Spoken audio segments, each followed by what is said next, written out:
कुछ विचारों से आपको जरूर अवगत कराना चाहूंगा। जैसे अगर बात प्रारंभ होती है हमारे देश की, हमारे समाज की, तो हम उनमें से सर्वप्रथम मैं आजादी के बाद से बात करना प्रारंभ करूं तो हमारे यहाँ सरदार वल्लभ भाई पटेल जी ने हमसे ये कहा, हमारे राजपूतों से ये कहा कि आप अपनी जमीन, अपने जितने भी राज्य हैं उन्हें अखंड भारत के लिए दान कर दीजिए। और आपको ये जानकर बड़ा हर्ष होगा कि हमारे साथियों ने, हमारे राजाओं ने अखंड भारत के निर्माण के लिए वो जमीनें दान कर दी, वो राज्य सौंप दिए जिस सत्ता के लिए आज पूरी दुनिया एक तरफ से सत्ता पाने के लिए परेशान है। उस सत्ता को पाने के लिए उन्होंने अपनी जमीनें दान कर दी, अपने राज्य दान कर दिए। और आज की स्थिति में सबसे परिष्कृत समाज है राजपूत। क्षत्रियों की स्थिति आप किसी भी जगह पे देख लीजिए, उनको कहीं भी अग्रणी समाज में उनको नहीं रखा जाता है। उसका कारण लोग ये जानते हैं कि वो आने वाले दिनों में कहीं पुनः सत्ता प्राप्त न कर लें। इस कारण से उन्हें यहाँ से दूर रखा जाता है, इस चीजों से दूर रखा जाता है। हम सबसे पहले बात करते हैं लॉर्ड मैकाले की, जिन्होंने भारतीय शिक्षा प्रणाली को नष्ट करने का प्रारंभ किया। अगर आप जानते हो तो लॉर्ड मैकाले जब भारत आए और उन्होंने भारत की संस्कृति को देखा, भारत की शिक्षा को देखा, तो उन्होंने पाया कि इसका स्तर तो बहुत ऊपर है और हम लोग इससे तो बहुत नीचे रह गए। इसके कारण उन्होंने भारतीय शिक्षा प्रणाली नीति लागू की अंग्रेजों से मिलकर, जिसमें भारतीय जैसा कुछ भी नहीं था। आपको जानकारी के लिए बता दें, भारतीय शिक्षा नीति क्या है आप अंग्रेजी माध्यम से पढ़ें। क्यों? लॉर्ड मैकाले ने कहा कि हमारे यहाँ अंग्रेजी माध्यम से पढ़ने पर इसलिए आवश्यक है कि यह अंतर्राष्ट्रीय भाषा है। किस आधार पर आप कहते हो अंतर्राष्ट्रीय भाषा? जो मात्र 12 देशों में बोली जाती है। आज कोई भी देश जो अपने आगे अग्रणी देशों की श्रेणी में शामिल है, क्या वो कोई देश किसी दूसरी भाषा का अनुसरण करता है? लेकिन हमारे यहाँ हमारा ये प्रथम उत्तरदायित्व होता है कि हम हिंदी को आगे बढ़ाएं। और आप देख भी रहे हैं आज हमारे नरेंद्र मोदी जी विदेशों में भी अगर व्याख्यान देते हैं तो हिंदी में देते हैं। तो पहली बात, अपनी भारतीयता पर घमंड कीजिए, अपने हिंदुत्व पर घमंड कीजिए। और अगर कहीं आप क्षत्रिय कुल में पैदा हुए हैं तो उस पर तो बहुत अधिक घमंड करने की आवश्यकता है। हम अपने चीजों को भूल गए हैं, कारण बस इतना है। जैसे हम यहाँ तक पहुंचे हैं, ये सच है, लेकिन आपको ये जानकर हर्ष होगा कि हमने पुनः जीरो से प्रारंभ किया, शून्य से। शून्य से कैसे? हमने सत्ताएं त्याग दी, हमने देश के लिए सब कुछ समर्पित कर दिया, परंतु हमको मिला क्या? सरदार वल्लभ भाई पटेल जी कहते हैं कि देश को एक करने के लिए आप सब कुछ त्याग दीजिए। मैं सरदार वल्लभ भाई पटेल जी का विरोधी नहीं हूं, लेकिन उसके पश्चात उन्होंने दिया क्या हम लोगों को, ये देखिए। अगर 1967 में सम्मेलन हुआ, उस सम्मेलन में हिंदुओं में क्षत्रियों को सबसे पिछला सम्मान दिया गया, सबसे पीछे का। अब आप सोचिए कि अगर हमारे देश में सम्मान के तौर पे जिसने अपने देश के लिए कुर्बानियां दी, अपने समाज के लिए कुर्बानियां दी, उन्हें हमने कितना पीछे छोड़ दिया है। लॉर्ड मैकाले ने सबसे पहले नष्ट किया हमारी संस्कृति को, हमारे समाज को और हमारी शिक्षा प्रणाली को। आपको ये जानकर हर्ष होगा कि जब हमारी शिक्षा प्रणाली में हमारे यहाँ जो नाई जाति के लोग भी हैं, क्या आपको ये पता है कि वो बहुत बड़े सर्जन हुआ करते थे? लेकिन लॉर्ड मैकाले ने देखा कि इनकी सर्जरी पूरे दुनिया में सबसे ज्यादा प्रचलित थी। आप उसकी एक उदाहरण ऐसे देख सकते हैं कि गणेश जी का सर कट गया था तो उसमें हाथी का सूंड जोड़ दिया गया था।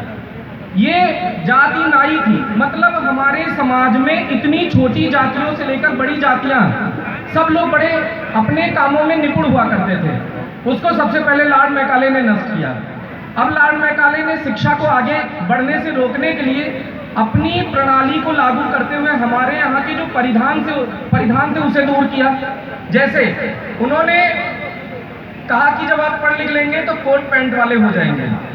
आपको ये जानकारी के लिए बता दें कि ये ठंडे देश के लोग थे, तो ठंडे देश में अधिकतर जुकाम सर्दी की प्रॉब्लम रहती थी, तो टाई इसलिए यूज होने लगा कि नाक पोंछने में इस्तेमाल होता था, तो वो उन्होंने परिधान में बना दिया, उसको उन्होंने परिधान में शामिल कर दिया, जिससे कि आप उसे एक स्वाभिमान का विषय समझें। खैर, भारतीय शिक्षा प्रणाली में सबसे बेसिक उन्होंने जो गिरावट की वो हमारे समाज में जो भी शिक्षा थी, आप अंदाजा लगा सकते हैं कि उन्होंने जो आज पूरे दुनिया में ऑक्सफोर्ड, हार्वर्ड, कैम्ब्रिज, स्टैनफोर्ड, ये सब यूनिवर्सिटी हैं, वहाँ से बेहतर यूनिवर्सिटी होती थी तक्षशिला और नालंदा। नालंदा विश्वविद्यालय की लाइब्रेरी को उन्होंने जला दिया। जलाने के अब आप अंदाजा लगा सकते हैं कि लाइब्रेरी का आकार क्या रहा होगा। कितने भी बड़े जगह में अगर किताबों को रख दिया जाए, उसको जला दिया जाए, तो मात्र 10 से 15 दिन में वो जल के खत्म हो जाएगी।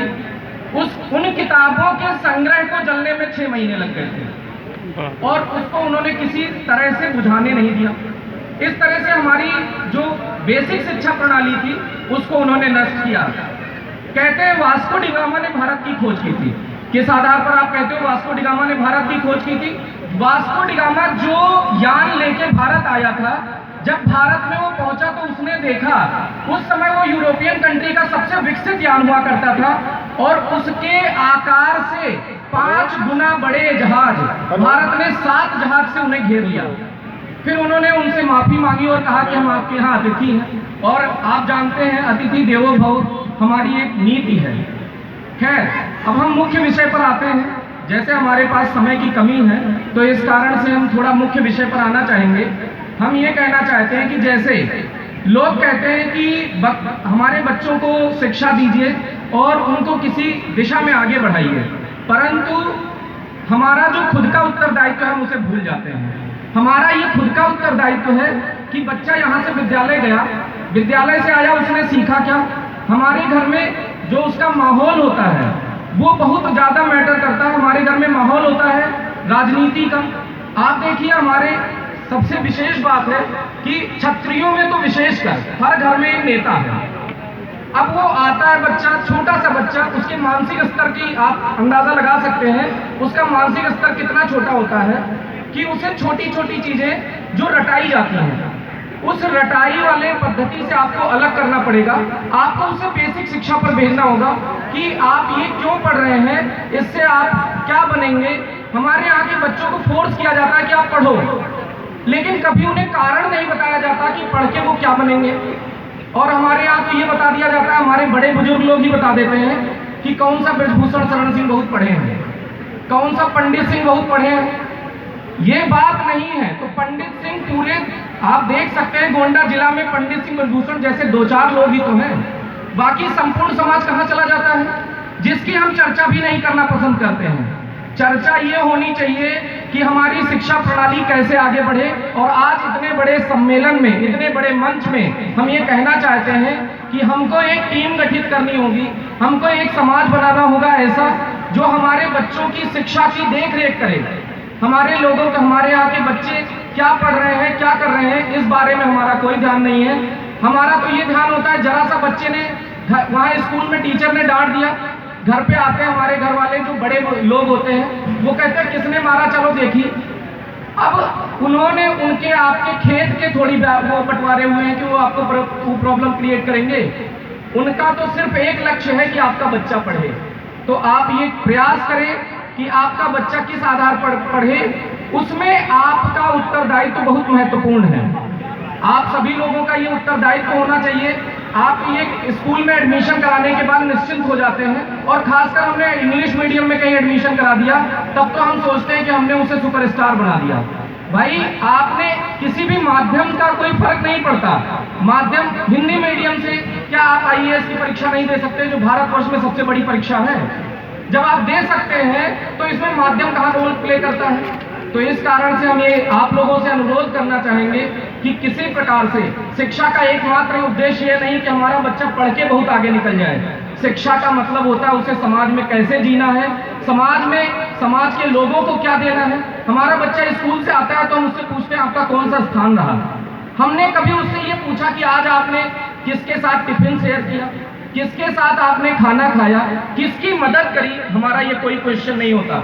और वही परिणाम होता है कि आज हमारे बुजुर्ग आप देख सकते हैं उनको वो सम्मान नहीं मिलता जो वास्तव में उनको देना चाहिए, क्योंकि हमारे यहाँ जो प्रारंभिक स्तर है वहाँ पे ही बच्चों को उस लेवल पे ट्रेन नहीं किया जाता।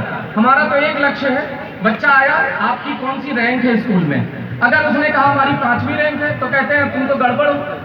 अरे वो स्वयं से तो आगे बढ़ रहा है, खुद से उससे प्रेरणा लीजिए कि वो खुद से कितने अंकों को आगे बढ़ाया, जैसे पहले उसने कितने नंबर लाए, इस बार उसमें क्या सुधार हुआ। तो इन बातों को हमें गौर करना चाहिए। और समय की कमी के कारण मैं अपनी वाणी को पूर्ण विराम देता हूँ। और ये प्रयास करिए कि शिक्षा अगर आगे बढ़ी तो ही कोई समाज आगे बढ़ सकता है, क्योंकि बिना शिक्षा के आज हमारे देश में जो भारतीयों के में क्षत्रियों का पतन हुआ, उसका मुख्य कारण था उनमें सबसे पीछे किया गया शिक्षा प्रणाली को, कि इनको शिक्षित ना किया जाए तो ऑटोमेटिक पीछे हो जाएगा। वही समाज आगे होता है जिसमें शिक्षा अग्रणी स्तर पर होती है। तो सर्वप्रथम हमको ये सोचना चाहिए कि हम किस स्तर पर खुद के बच्चों को ट्रेन करें कि हमारे यहाँ वो शिक्षा अग्रणी स्तर पर आए, जिससे राजपूत समाज आगे बढ़ सके। इस प्रकार मैं अपनी वाणी को पूर्ण विराम देता हूँ। धन्यवाद। हाँ, भाई स्वतंत्र सिंह आए और कम शब्दों में अपनी बात आइए।